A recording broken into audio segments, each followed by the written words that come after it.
स्थापनेचा पहिला किल्ला तोरणा. राजेश्वराच्या देवालयात शिवरायांनी आपल्या सवंगड्यांसह स्वराज्य स्थापनेची प्रतिज्ञा केली.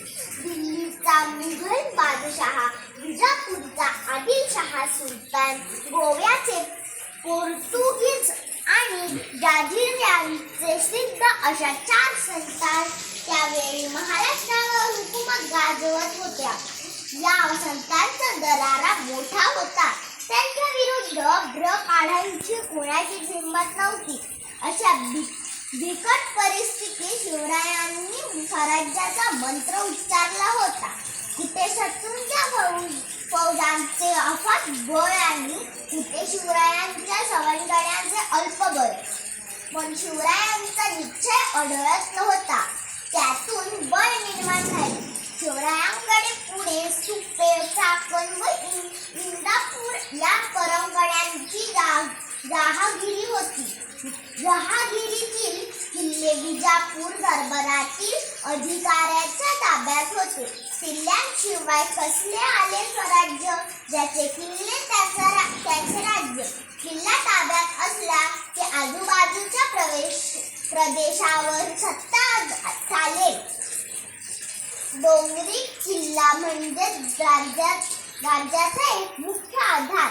तेव्हा एखादा भक्कम किल्ला लवकर हस्तगत केला पाहिजे असे शिवरायांनी मनाशी ठरवले. तोरणा किल्ला शिवरायांच्या डोळ्यापुढे होता. पुण्याच्या नैऋत्य 64 किलोमीटरवर कानस खोऱ्यात हा किल्ला आहे. डोंगरी किल्ल्यात तोरणा किल्ला मोठा बाका. त्या किल्ल्यावर 2 भक्कम माच्या होत्या. एक झुंजार माची आणि दुसरी बुगना माची. माची म्हणजे किल्ल्याच्या चढणीवरील नैसर्गिकरित्या सपाट झालेल्या भागांची तटबंदी. झुंजार माची नाव प्रमाणित झुंजार आहे, लढाऊ आहे.